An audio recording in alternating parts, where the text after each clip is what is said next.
So ngayong gabing ito, makikita natin at malalaman natin ngayon kung ano ang ibig sabihin ng glory. God who created everything na nakikita natin sa mundong ito, siya ay isang Diyos ng kalwalhatian. He is a God of glory. Meron lang apat na principle ang glory, okay, ng Panginoon. Number one, everything that God created has its own glory. There is a glory residing inside of every creature na kanyang ginawa. Ang katulad ng ibon, okay, kapag lumilipad siya, makikita natin, wow, sinasabi natin, glory. Kapag nakikita natin ang isda na lumalangoy sa tubig, sinasabi natin, wow, ang ganda. So, glory means kabod. Sa Hebrew word is kabod. Sa Greek word is doxa. Doon kinuha yung word na doxology. Yung kabod sa Hebrew word ay ito yung pag sinabing ikabod, that is no glory. So, glory means beauty, splendor, and sa maikling definition ng glory, this is the visible manifestation of God. So, glory is visible. It is tangible. Ang glory ay nakikita at ito ay nagpapakita na mayroong tunay na Diyos, and glory is referring to the true presence of God, the reality of the presence of God dito sa lupa. Kaya makikita natin ang kagandahan ng langit. Ang sabi ni David sa Psalms 91 verse 1, the heavens declared the glory of God. Ang heavens, okay, pag sinabing heavens, hindi yung heavens sa langit. Okay, the heavens, there were three kinds of heaven. The first heaven, the second, and the third heaven, which is the kung saan nandoon yung kingdom of heaven. But the heavens na nakikita natin dito, ang alapaap, at pag tumingala tayo, sabi doon ni David, this is the glory of God. It declares, it means it show forth or display the glory of God. So, it is kabod, doxa, na ito ay nagpapakita ng nature, character ng Diyos. Na bagamat hindi natin nakikita ang Diyos because God is Spirit, but because of the glory of His creation, sinasabi natin, there is God. At mayroon totoo at tunay na Diyos at narito ang presensya ng Diyos sa mundong ito. So glory is the beauty, the splendor, the wonders, the true nature and character of God. It refers to the reputation for greatness that God's only deserve. The greatness na sinasabi ng Diyos, my glory, I will not give my glory to others. One of the most important thing to God is His glory. Hindi niya kaya itong ibigay kanino man. Kaya, the number one principle of glory is God created every creature, everything na mayroong sariling glory. At ang sabi doon ni Paul sa 1 Corinthians chapter 15, verse 40 and 41, there are different levels of glory. Iba yung glory ng buwan, iba yung glory ng araw, iba yung glory ng stars, iba yung glory sa ipapawid, iba rin yung glory ng bato, ng halaman, ng hayop, ng isda. There are different level of glory at ito ang nakikita natin sa salita ng Diyos na kapag lumalabas yung glory at nakikita yung kagandahan, yung kamangha-mangha na hindi mo maiwasan na mamangha sa kagandahan, ang Diyos ay nagagalak. When the glory of God will be manifested, kapag magmamanifest yung glory ng Diyos sa kanyang mga creation, God please so much. Okay, kung makikita natin sa Genesis chapter 1 verse 4, na kanyang sinabi, magkaroon ng liwanag at nang magkaroon ng liwanag, ang sabi ng Diyos, it is good. So, it is beautiful. Sa Genesis chapter 1 verse 10, nang sinabi niya na dahil ang mundong ito ay puno ng tubig, kaya sabi niya maghiwalay ang tubig sa lupa at nagkaroon ng lupa, ang sabi ng Diyos pagkatapos nito, it is good. So sa verse 12, nang magkaroon na ng lupa at lagyan niya ito ng mga tanim, ng mga halaman, ng mga bulaklak, ang sabi ng Diyos doon pagkatapos, it is good. At ganun din sa verse 18, ganun din sa verse 21, hanggang makumpleto niya sa verse 25 ang lahat ng nilikha. At sa verse 31, the last verse in the Bible of Genesis chapter 1 verse 31, ang sabi ng Diyos doon, it is very good. After all the creation, it is very good. So, makita natin doon na when His creation manifest, reveal His glory, God pleased so much. Kaya makita natin doon how the glory of God ay napakahalaga sa Kanya. Okay, the glory of God is when we display the true nature and character of God. At ito ang true realities, the true nature of His creature. Kapag ito'y lumabas, that is glory. Glory means the weighty, heavy, or it carries the ideas of fullness or full weight. Ibig sabihin, yung pag sinabi mong weighty or heavy, that is the full expression of who He is. And that is the glory of God. That is means, it means kabod, the glory of God. Fullness, weighty, heavy, the full weight of God, who God is, through His creation. Kapag ang kanyang mga creation, ang kanyang mga creature ay naglalabas kung paano siya ginawa at nangyayari yung purpose sa kanyang pagkagawa, then glory manifest and reveal. Yun po ang isang definition ng glory. At ikaapat na principle, the ultimate exposure of God's glory is man. Okay. When God created yung mga hayop, yung mga ibon, sa ipapawid, yung mga halaman, mga bulaklak na ang gaganda pagka summer, at makikita natin lahat, maging ang bato, ito ay may kanya-kanyang purpose. At dahil doon sa created order na yon, man is the highest in the creation order of God. Because man was created according to His image and likeness. Tayo, mga tao, ay nilikha ng Diyos sa kanyang imahe at sa kanyang wangis. At tayo ay inilagay niya.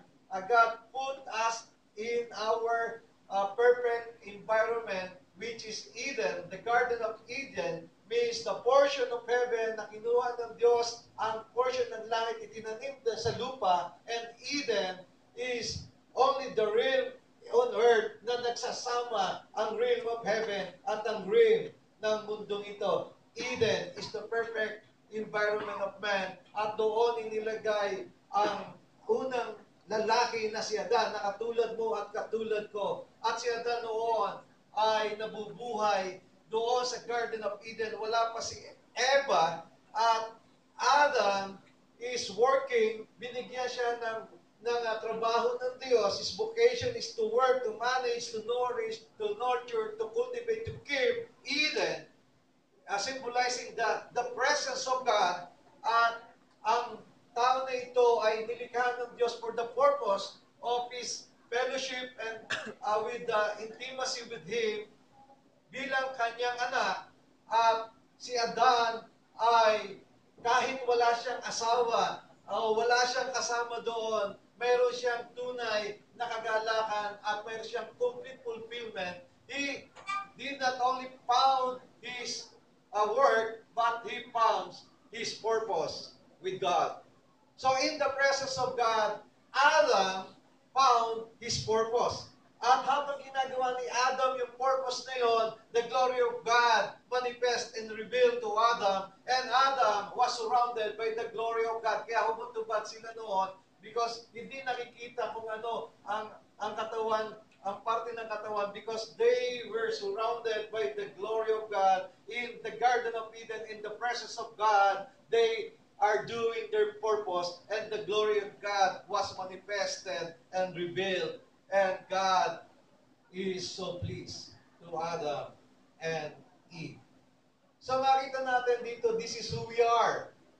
Man is the ultimate exposure of God's glory.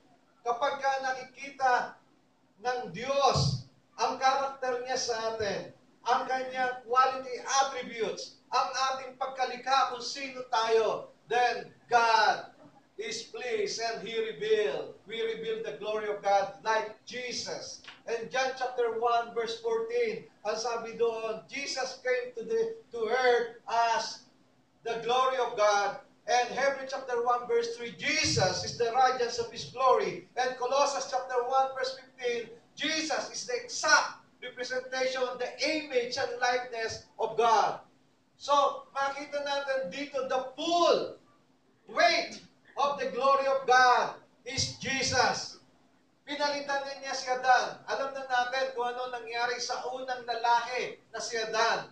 At makita natin doon sa isang mata ay nagkaroon ng problema doon sa Garden of Eden. At si Adam na dati masaya, complete ang kanya, satisfied siya with the presence of God, with the fellowship of God. But because of sin, Adam was separated, and Adam, as representing humanity, Adam was sin and separated, and Adam was lost and became wanderer and restless.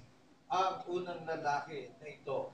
Kaya makita natin dito na si Adam ay pinaalis doon sa presensya ng Panginoon. At ano ang nawala kay Adam? Ang nawala kay Adam, he lost his purity. He lost his identity that he is the Son of God. He lost his purpose, the sense of purpose. He lost the Holy Spirit of God. He lost his dominion. Doon he lost yung magandang relasyon nila ng Panginoon. Kaya ano ang hindi nawala kay Adam?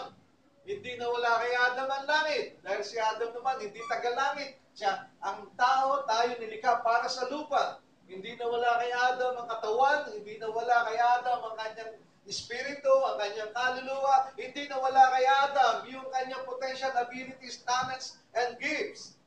Na ito ang inilagay ng Diyos sa atin upang makita ang glory, ang kaluwalhatian, ang nature ng Diyos sa bawat lalaki. At ngayong gabing ito, ang sabi doon, the day will come that the knowledge of the glory of God will fill this earth as the waters covers the sea. Ngayong gabing ito, kahit po tayo ilan lang dito, hindi mahalaga sa Panginoon ang dami. Ang mahalaga sa Kanya, yung glory niya sa gabing ito. We are glorious what we are doing for the Lord. Mess of Destiny Lucena, God is so pleased to us tonight because we release, we reveal, we manifest His glory through this fellowship, through this anniversary. Makita natin ang kagandahan at tayo na amazed because everything was provided, everything is possible, and it is powerful tonight. That's why when the heaven is open, as we declare in Destiny Family, the glory of God will release and His glorious presence will be filled this place tonight. I believe everyone will continue to experience the glorious presence, the weight of His presence tonight in this place because Lucena City is for God, Lucena City.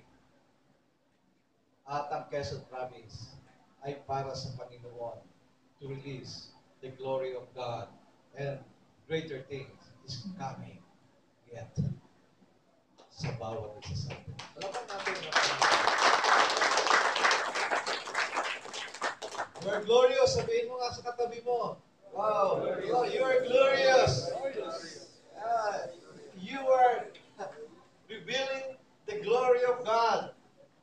Kaya makikita natin dito na lahat ng mga testimony natin, lahat ng promotions, lahat ng mga salary increase, lahat ng transformation, lahat ng ginagawa ng Panginoon, ang sinasabi niya, all things work together for good. Those who love God and called according to His purpose to conform to the image of Jesus Christ, who is the exact image and likeness of God, the exact representation of God, the radiance of the glory of God, and the ultimate exposure of the glory of God is no other one, no other none, Jesus, replacing the old Adam, the old man, the new creation. Jesus now is the one who is the real image and likeness of God. The new man, the new creation, mula sa langit, bumaba sa lupa, nagkatawang tao, na nagbibigay ng buhay, nagpabago ng buhay, nagbibigay ng magandang buhay. Ang unang Adan, galing sa lupa, pero nagbigay ng kasalanan at kamatayan sa sangkatauhan. Pinalitan na ito ng ating Diyos. Si Jesus ay pinababa niya upang palitan ang unang Adan, ang imahe ng Diyos, ang glory ng Diyos. At ang sino man, 2 Corinthians chapter 5 verse 17, ang sino man nakipag-isa kay Kristo, tumanggap na niwala kay Kristo at pinapasok sa kanyang puso, sa kanyang buhay, sa isa ng bagong nilalang, he will become a new creation, a human like Jesus, and ready to reveal and manifest the glory of God. And this is Jesus. So makita natin dito na the old has gone, the new has come. Kaya yung sinasabi dito ng mga testimony kanina, dati ganito ako, yung luma akong pagkatao, ako'y sugaril, nagsusugal, babaero, ganito yung buhay ko, nananakit ako ng asawa, pero ngayon, hindi na, bago na ako, wala na yung mga dating bagay sa buhay ko. I am a new creation. I am a new man like Jesus because I receive, I believe, I accepted Jesus, and I am united with Jesus now. And I am revealing the glory of God. Men of destiny, you are, we are the glory of God in Lucena and Quezon Province. Yes, Lord. Hallelujah. But revealing the glory of God, we need the presence of God. We need Eden. Because out of His presence, we can not function normally and fulfill our purpose. Kaya natutuwa ako sa mga kalalakihan. When we cry out with the Lord, hindi tayo nahihiya kahit may mga babae, kahit sino. Lord, we are hungry, we are thirsty, Lord, we desire your presence. Lord, fill us. Come, release your presence. And this is who we are. This is our culture. We are longing, desiring deeper and deeper the very presence of God sa buhay natin. And when the presence of God ay patuloy na nasa atin, then we will found our purpose and we will fulfill our purpose. And then we will reveal the glory of God. Jesus Christ, na nandito po siya sa lupa, wala siyang ginawa kundi to reveal, to manifest who is the Father, that the Father is a God in heaven that is full of glory. Kaya sabi doon ni Jesus sa John 17 verse 4, siya ay ipapako na sa krus, okay? Tapos na yung kanyang mission. Ito yung kanyang the last prayer. Ang sabi niya doon, I have brought you glory on earth by completing the work you gave me to do. Jesus Christ completed His purpose, His mission. He is obedient to the Father God in heaven until death. And He obeyed the will of the Father. At ang sabi doon, I completed my work. Ano ba yung naging work ng Panginoong Jesus? Ang Panginoong Jesus, una sa lahat ay nasa langit, siya ay nagpakumbaba. One of the characteristic of Jesus that is representing the nature and character of God to release the glory is His humility. Handa siyang bumaba mula sa langit at magpakababa at madumihan at mamuhay na isang mahirap dito sa lupa. At siya naman ay tinaas dahil sa kanyang character na yun. This is our God. He is humble. Hello? Hindi mayabang ang Diyos. At galit siya sa mayabang. Kaya si Lucifer nagkaroon ng pride at gusto siyang palitan, ay pinalis niya yung 1/3 na mga anghel sa langit. Kasama si Lucifer, who is the head of worship. First, worshiper in heaven. Because galit siya sa mataas ang pride. Galit siya sa mayabang. This is the glory of Jesus. He is humble. And Jesus Christ is patient. Siya'y tumira. Siya ay hinayaan niya siya'y magutom. Siya ay tumira sa isang sahig, tumutulog na walang kutsyon. At hinayaan niya na siya'y mahirapan. At ang Panginoong Jesus, ano pa ang ginawa niya? Siya ay patuloy na sumusunod sa looban ng Diyos at siya ay napuspos ng Espiritu ng Diyos at siya ay nagpagaling. Kaya si Jesus ay naging superstar sa mundong ito in the Middle East. 5,000, 10,000 sumusunod sa Kanya. Because when Jesus prayed and released the power of healing, ay gumagaling ang lahat. At yung patay na bubuhay, yung mga inalihan ng demonyo ay lumalaya at nakakalaya at ang mga tao ay naliligtas at ang mga tao ay lumalapit at nanunumbalik sa Diyos. This is the work that gave glory to God.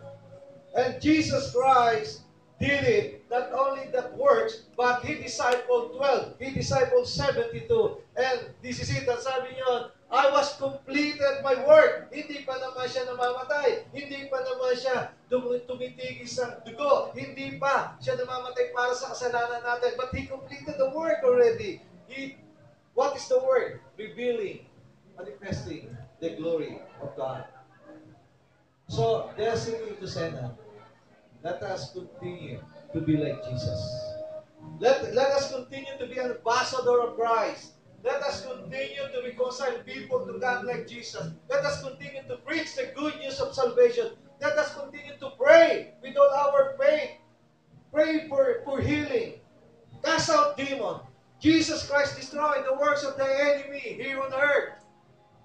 And continue to release the power of God and demonstrate the power of the kingdom of God. Let heaven come on earth through us like Jesus. Pinakita ni Jesus kung paano ang nasa langit, bumababa ang langit dito. He became the God's house, the gate of heaven. And we are God's house, the gate of heaven. That's why the heaven is open upon us. Destiny Men's Life Group, hindi pa ito ang final. Hindi pa ito yung full expression, yung true na ikaw. There is more for you that will give highest glory to God. Hindi lang yung promotion mo. Maaring area manager ka, bukas presidente ka. Maaring ikaw ay ganito lang, pero bukas ay ibang-iba ka na. God will do everything to manifest His glory sa buhay natin. Because it is very important to God, His glory. He will provide everything to show His glory sa buhay natin. Kaya yung sinasabi ninyo, yung system ng mundo, dapat 1 year, magiging 6 months, tapos yung double promotion back to back. That is the system of the world. But the system of the kingdom of God, iba. Walang imposible. Kaya kang itaas ng Diyos, kaya kang bigyan ng magandang bahay to show His glory sa buhay mo. Kaya kang bigyan ng sasakyan, kaya kang ayusin yung mga businesses mo, kaya kang paularin ng Diyos. Because the glory of God is so important to Him. Andiyan ba tayo? There's more. There's greater things na mangyayari pa sa bawat isa sa atin. Men of Destiny. Tandaan ninyo ito. Taon 2016. the glory of God, the name of God in Lucena and Quezon Province, makikilala kung sino ang Diyos. They will see the manifestation of God. They will experience the reality of His presence through us, through Destiny Men's Life Group and the Destiny Ministry International.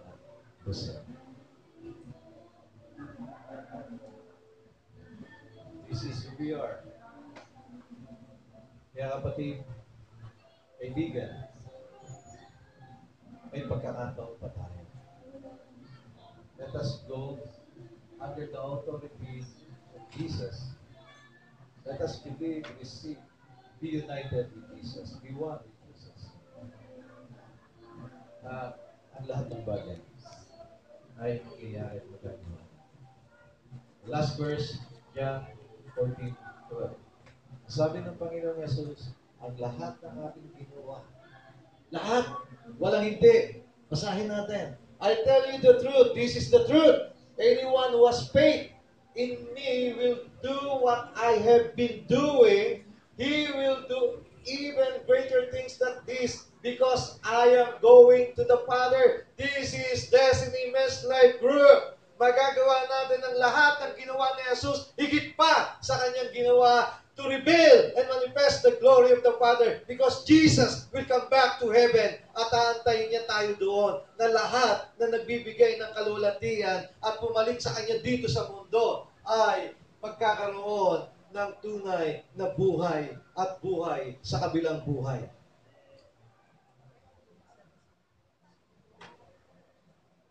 We are destined for greatness. When God called Abraham, He called Abraham for greatness, for glory. Ano ang sabi na Genesis chapter 12, verse 2 and 3?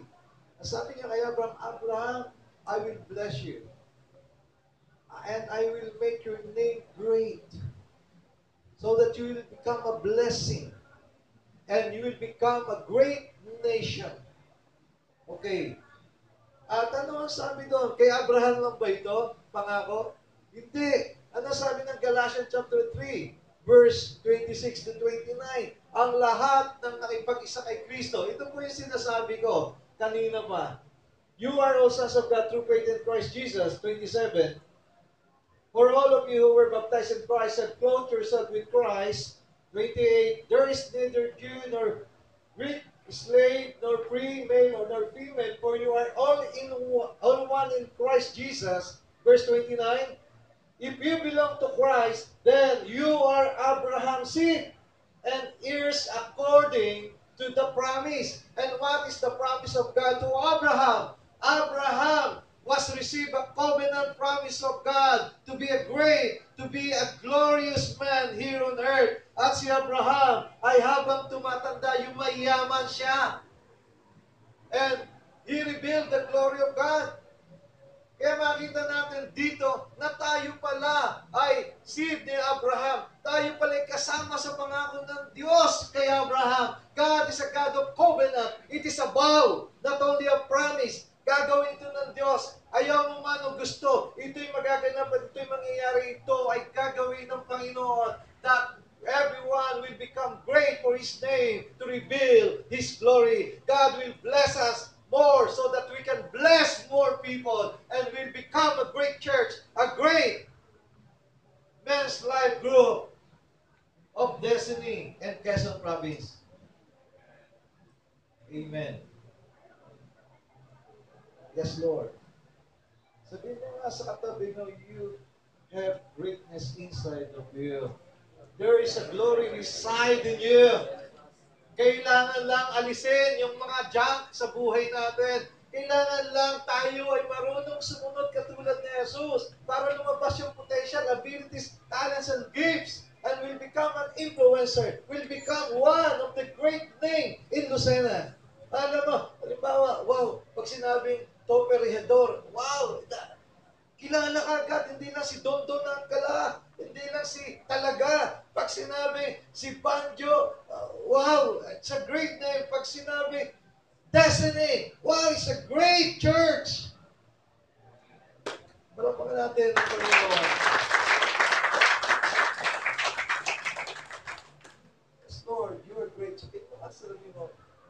You are great.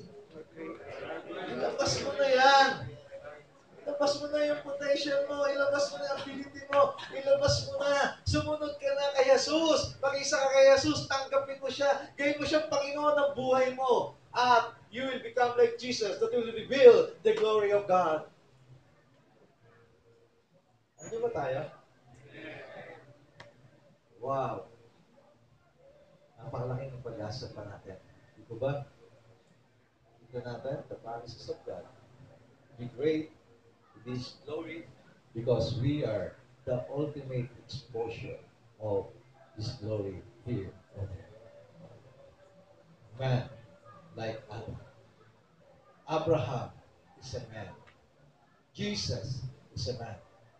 So we are men of God. Tama po ba? Yes, Lord.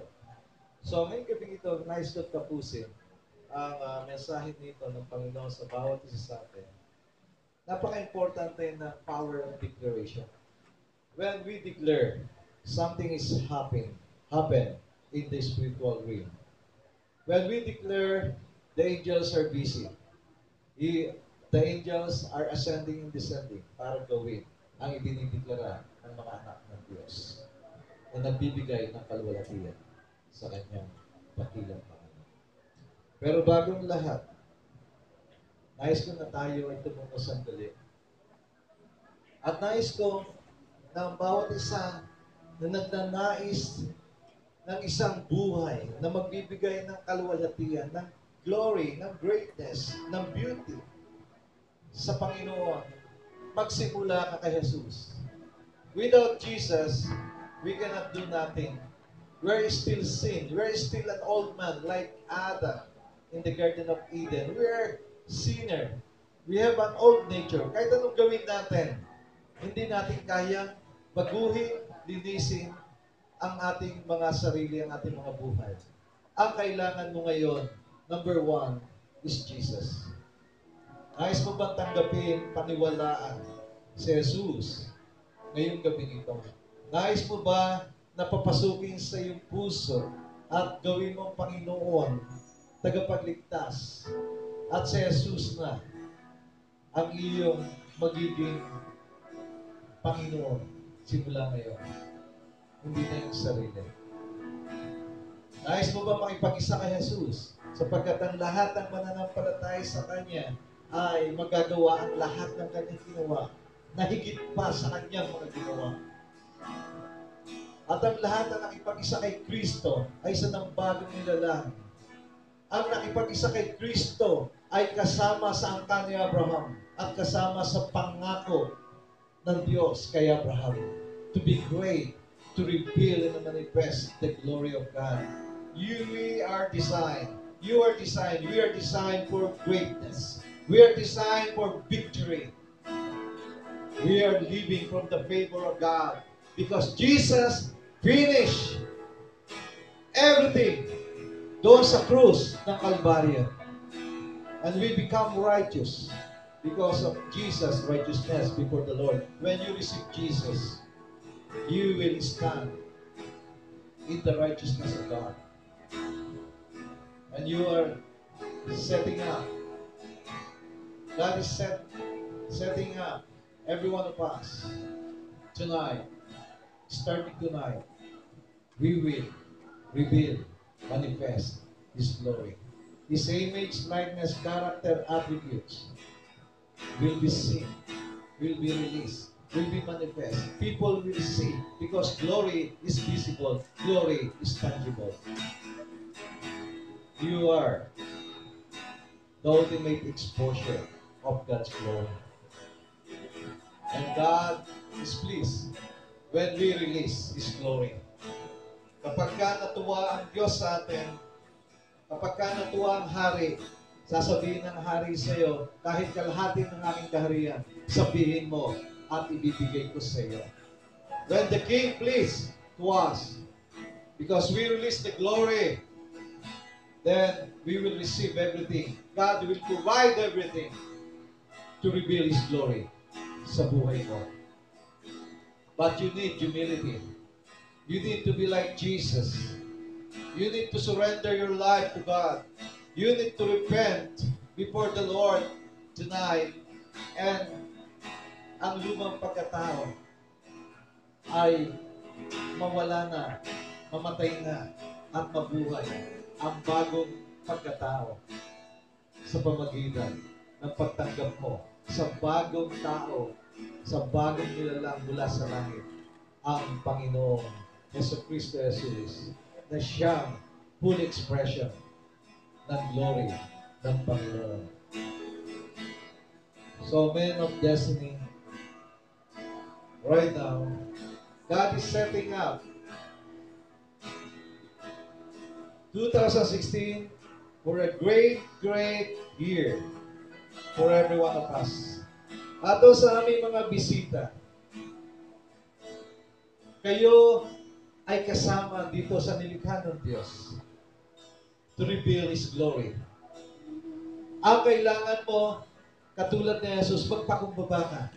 Aminin mo ang iyong lumang pagkatao, ang iyong mga kahinaan sa Panginoon, ang iyong mga kasalanan, at patuloy na humingi ka ng tawad sa Kanya sa pamagitan ni Jesus na siyang namatay, tumigis ang dugo, at siyang may kapangyarihan na ikaw ay patawarin at linisin ang iyong kasalanan.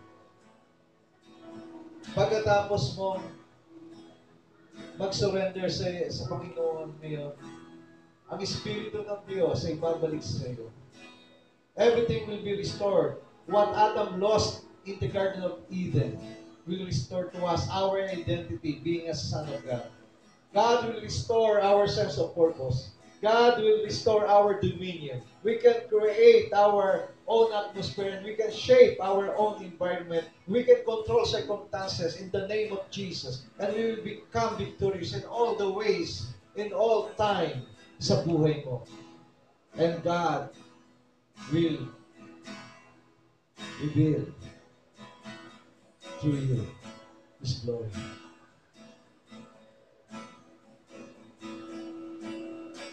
Men of destiny, you are great.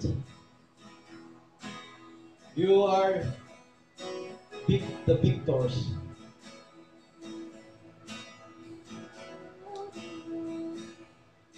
Jesus. Let us continue to conform to the image of Jesus. Let us do what Jesus did.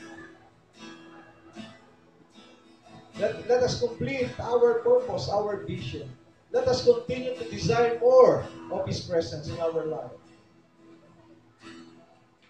Men of destiny, this is a glorious day, a glorious night para sa Kanya.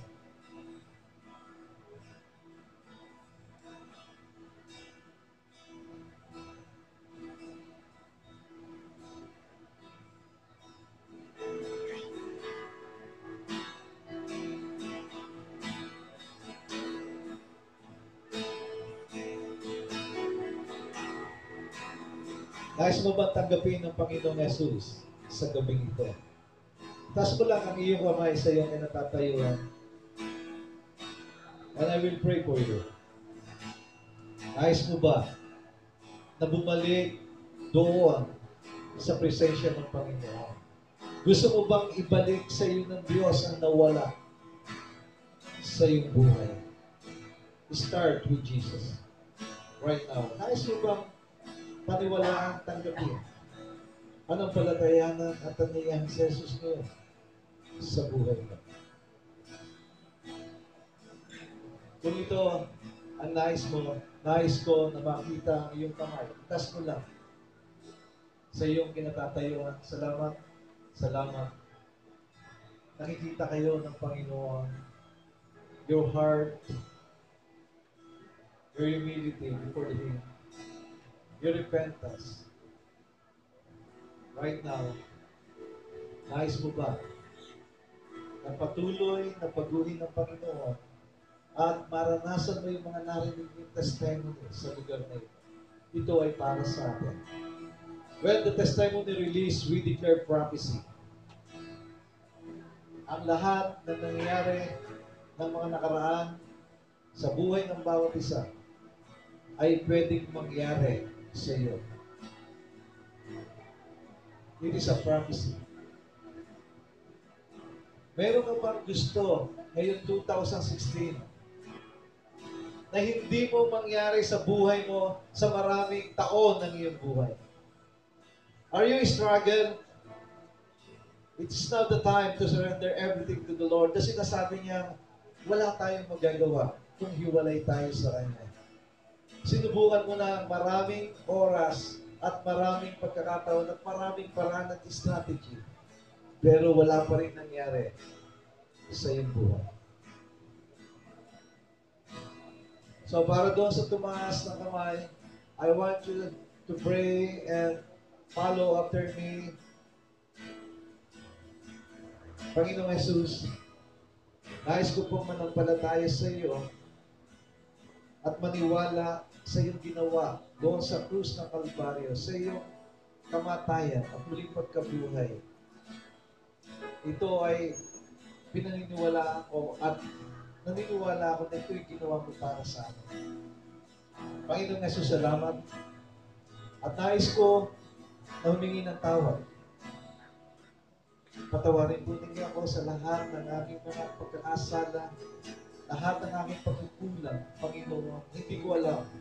Simula nung pagkabata hanggang sa kasalukuyan. Panginoon, nais ko i-surrender sa iyo ang aking buhay, ang aking pagkatao, at gawin mo itong bago.